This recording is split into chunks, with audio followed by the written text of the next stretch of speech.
जैसे कि last episode में हमने देखा कि जियान यूमी और जियान के साथ सीधे माउंटेन्स पर जा रहा था। जियान और जियान दोनों ही अब दो होंग पर पहुंच गए हैं। दो होंग के बाद दो जोंग की लेवल आती है और क्वीन मेड्यूसा दो जोंग पर है। अब 1 साल से जियान आइसोलेट पड़ा था और इस 1 साल में बाहर की पॉलिटिक्स पूरी तरह बदल गई है। 3 सेक्ट ने एक साथ जियामा एम्पायर पर हमला कर दिया है और क्वीन मेड्यूसा स्नेक क्लैन की तरफ से जियामा एम्पायर के साथ मिलकर इन तीनों सेक्ट से लड़ रही है। आइस एम्परर और यान अलायंस के सभी लोग माउंटेन्स पर हैं और वो इन 3 सेक्ट से बचने के लिए युद्ध नीति बना रहे हैं।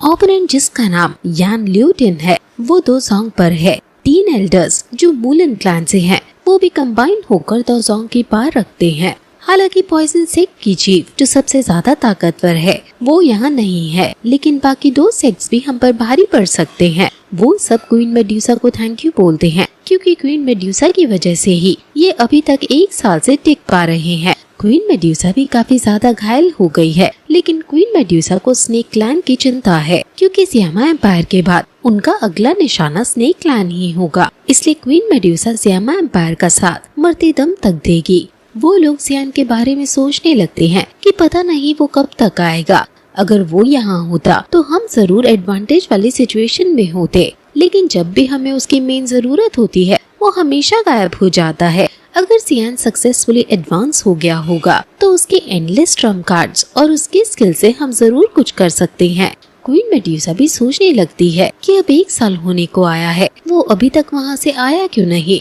अगर हमने जल्दी कुछ नहीं किया तो जियामा एम्पायर और स्नेक क्लैन दोनों ही तबाह हो जाएंगे। अब तभी उन्हें किसी के आने का एहसास होता है और वो सभी तुरंत बाहर जाते हैं। वहाँ एक दौकी पार का बहुत बड़ा तूफान उनकी तरफ आ रहा है और इस तूफान से कई सारे सैनिक ऐसे ही घायल होने लगते हैं। फर्स्ट ब्रदर भी अपनी चेयर से नीचे गिर जाता है। क्वीन मेड्यूसा अपनी पार से तूफान को रोकने की कोशिश करती है और वहाँ फिर तूफान बहुत मुश्किलों के बाद रुक ही जाता है और यान ल्यूटिन वहाँ आता है। वो इन तीनों की तारीफ करता है कि मैं हैरान हूँ कि तुमने 1 साल तक हमें झेले रखा। तुमने नॉर्थ रीजन में अपना नाम भी बना लिया है, लेकिन अब तुम्हारी हुकूमत और ज्यादा नहीं चल पाएगी। क्वीन मेड्यूसा कहती है कि तुम सिर्फ दो जोंग की 2 स्टार पर हो, फिर भी इतना घमंड, अब तुम मुझसे नहीं बचोगे। वो हंसकर कहता है कि तुम जरूर क्वीन मेड्यूसा हो, जितनी तुम्हारी खूबसूरती के बारे में सुना था तुम मुझसे ज्यादा खूबसूरत हो। तुम मेरी साइड हो जाओ, तुम्हें अपनी रखेल बनाकर सारी खुशियाँ दूंगा। ये सुनकर क्वीन मेड्यूसा को काफी ज्यादा गुस्सा आ जाता है। वो उस पर तुरंत हमला कर देती है। पहले तो वो उसे लड़ने की कोशिश करता है, लेकिन जब वो देखता है कि ये इंजर होने के बावजूद भी इतनी ताकतवर है तो वो रिट्रीट करने लगता है और कहता है कि मुझे तुमसे अकेले लड़ने में कोई शौक नहीं है। और फिर वहाँ तभी मुलन सेक्ट के 3 सबसे पावरफुल एल्डर्स भी आ जाते हैं। ये देखकर यान ब्रदर भी शॉक हो जाते हैं और चिंता करने लगते हैं और आइस एम्परर वहाँ उनसे लड़ने के लिए जाने लगते हैं, लेकिन फर्स्ट यान ब्रदर उन्हें रोक लेता है कि आप अभी बहुत इंजर हो और अगर आप वहाँ चले गए तो वो मौका पाकर यहाँ हमला कर देंगे। अब वो बस यान के आने की उम्मीद लगाकर बैठे हैं। यान ल्यूटिन कहता है कि अब हमें ब्लेम मत करना कि हम रूड है। यान ल्यूटिन फिर क्वीन मेड्यूसा को फिर से प्रोवोक करता है कि हमारी लड़ाई स्नेक क्लैन से नहीं है, तुम बस हमारी अधीनता स्वीकार कर लेना और हम किसी को नहीं मारेंगे। लेकिन क्वीन मेड्यूसा इससे साफ इनकार कर देती है, ये कहकर कि हमारी स्नेक क्लैन तुम्हारी गुलाम नहीं बनेगी। अब वो चारों क्वीन मेड्यूसा पर हमला कर देते हैं और क्वीन मेड्यूसा उन चारों से अकेले ही लड़ने लगती है। वो इन चारों को अकेले संभाल रही है और क्वीन मेड्यूसा की इतनी ज्यादा पावर देखकर सब हैरान है कि घायल होने के बावजूद वो सभी 2 जोंग को अकेले संभाल रही है। वो चारों उस पर फिर कंटिन्यूअस अटैक करते हैं और क्वीन मेड्यूसा को किक मारने में कामयाब हो जाते हैं। ये देखकर आइस एम्परर को भी गुस्सा आ जाता है कि इन्होंने क्वीन पर अटैक करने की हिम्मत की है।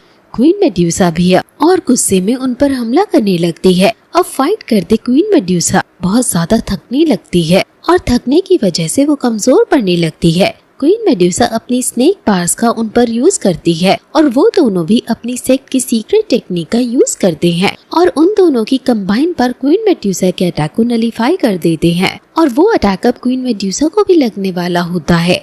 यान न्यूटन भी क्वीन मेड्यूसा को मौका पाकर अपनी पार से जकड़ लेता है और अब क्वीन मेड्यूसा को वो अटैक लगने ही वाला होता है कि तभी वहाँ जियान आ जाता है और अपनी फ्लेम का यूज करके क्वीन मेड्यूसा को बचा लेता है। वो तुरंत क्वीन मेड्यूसा को संभालता है और यान न्यूटन से कहता है कि अगर तुमने यान अलायंस के किसी भी मेंबर पर अटैक किया तो तुम समझ लेना कि तुमने मौत को गले लगा लिया है। सभी जियान को देखकर खुश हो जाते हैं और यान न्यूटन भी कहता है कि तो तुम हो जियान जो कावर्ड बनकर 1 साल से हमारे सामने नहीं आया। हमें सियामा एम्पायर में सिर्फ यूनलेन सेक्ट से डर था और वो अब खत्म हो गई है, इसलिए अब ये सियामा एम्पायर हमारा होगा। जिस पर जियान कहता है कि तुम्हें जिससे डर था उसको मैंने तबाह किया, तो सोचो अब तुम्हें मुझसे कितना डर लगने वाला है। जियान का दो हुआंग ऑरा देखकर यान अलायंस के सभी एल्डर्स खुश हो जाते हैं और क्वीन मेड्यूसा भी खुश होती है उसको देखकर, लेकिन वो अपनी खुशी छुपा लेती है।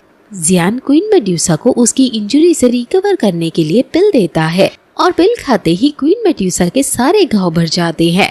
यूं ही नहीं, जियान को अब गुहे के बाद सबसे बड़ा पिल किंग कहते हैं। क्वीन मेड्यूसा यान न्यूटन को संभालने का डिसाइड करती है और जियान मूल से उन 3 एल्डर्स को अब इनमें फाइट होने लगती है। जियान 3 profound transformation of heavenly fire का यूज करता है जिसका नाम ग्लेज ट्रांसफॉर्मेशन है।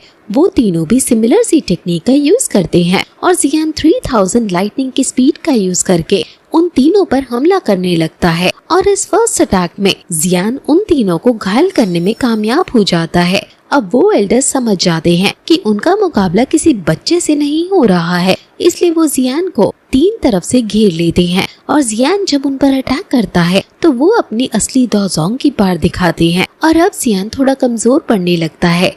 जियान उनसे हैंड टू हैंड कम्बाट करने की कोशिश करता है और इसमें भी वो तीनों ओवर पार हो रहे हैं क्योंकि ये ऑलरेडी दोजोंग पर हैं और इनका पार गैप आसानी से देखा जा रहा है और क्योंकि ये तीनों एक साथ हमला कर रहे हैं इसलिए भी जियान हारता हुआ सा नजर आ रहा है। जियान को जो नई स्किल्स मिली हैं आइस वाली, उससे वो इनकी कमजोरी को नोटिस करने लगता है और एक एक करके जियान फाइनली उन तीनों की कमजोरी देख लेता है। यूमी डरने लगती है कि जियान इनसे जीत भी पाएगा या नहीं, लेकिन जियान यूमी को आश्वासन देती है कि तुम जियान की चिंता मत करो, उसके पास बहुत से ऐसे पत्ते हैं जो उसने अभी नहीं फेंके हैं।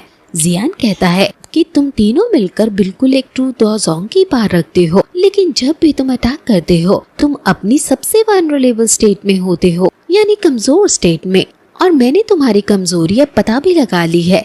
ये सुनकर वो तीनों हैरान हो जाते हैं कि ये लड़का कितना समझदार है, लेकिन वो उससे कहते हैं कि बेशक तुम्हें हमारी कमजोरी पता है, लेकिन तुम्हारी जितनी स्पीड है तुम हमसे कंपेयर नहीं कर सकते। ये सुनकर जियान स्माइल पास करता है और फिर 3000 थंडर लाइटनिंग की ट्रू पावर को एब्जॉर्ब करता है। आसमान में बिजली चमकने लगती है और उसके पूरे शरीर में लाइटनिंग पावर आ जाती है और अब फिर तभी जियान के 2 क्लोन बन जाते हैं। मींस जियान अब 3 है और जिनमें से 2 फेक हैं और 1 असली है।